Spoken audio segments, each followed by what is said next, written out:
एक पत्रकार के बारे में याद दिलाना चाहता हूं जिसका नाम है प्रदीप भंडारी। और वो बहुत चर्चित होने का कारण क्या था? जो उसका रिपोर्टिंग स्टाइल था। जब वो अलग अलग टीवी चैनलों में था और खासकर जब वो रिपब्लिक टीवी पर आया तब वो खूब उछल कूद करके रिपोर्टिंग किया।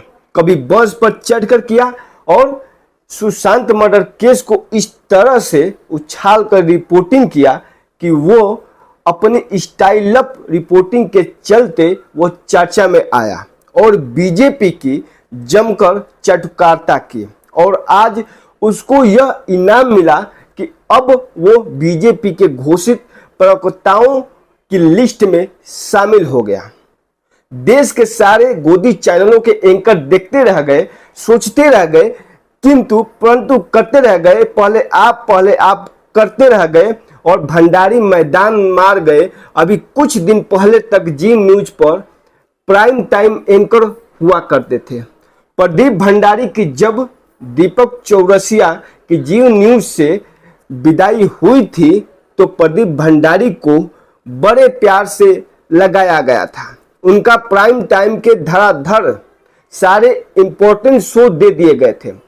और प्रदीप भंडारी तो आप जानते ही हैं जिस चीज के लिए मशहूर है। और अर्नब गोस्वामी के चैनल में उछल के एंकरिंग करना, नाच नाच के एंकरिंग करना, गोल गोल घूम के एंकरिंग करना और तो और पुशअप करते हुए एंकरिंग करना प्रदीप भंडारी की यही तो कला है। प्रदीप भंडारी ने बहुत अच्छा काम किया।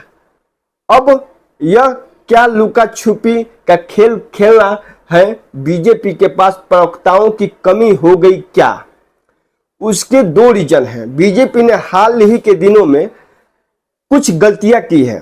बीजेपी ने चुनाव के दौरान कांग्रेस के प्रवक्ताओं को अपनी पार्टी में शामिल किया, जैसे राधिका खेरा, रोहन गुप्ता, गौरव वल्लभ, जो कि कांग्रेस के बढ़िया प्रवक्ताओं में से एक थे, जो कल तक कांग्रेस की तारीफ करते थे, अब बीजेपी में शामिल होकर भाजपा की तारीफ करने लगे।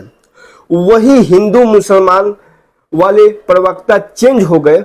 दर्शक भी बड़ा कंफ्यूज सा हो गया जब बीजेपी के पास अपने बड़े अच्छे प्रवक्ता हैं, सुधांशु त्रिवेदी, शहनवाज हुसैन और मुख्तार अब्बास नकवी, मतलब बहुत शानदार प्रवक्ता है। उनकी भाषा में बहुत बढ़िया पकड़ है, हिंदी बहुत अच्छा बोलते हैं। न्यूज चैनल में सरल भाषा नहीं चलेगा। अब एक दूसरे पर जबरदस्त तरीके से एग्रेसिव होना, आप कितने अच्छे प्रवक्ता हैं इस बात पर डिपेंड करता है। हो सकता है प्रदीप भंडारी के यही गुण देखकर उनका बीजेपी ने सीधा राष्ट्रीय प्रवक्ता घोषित कर दिया। प्रदीप भंडारी ने कम से कम जिगर तो दिखाए, सामने से इस बात को स्वीकार तो किया कि अब वो घोषित तौर पर भाजपा के प्रवक्ता हैं।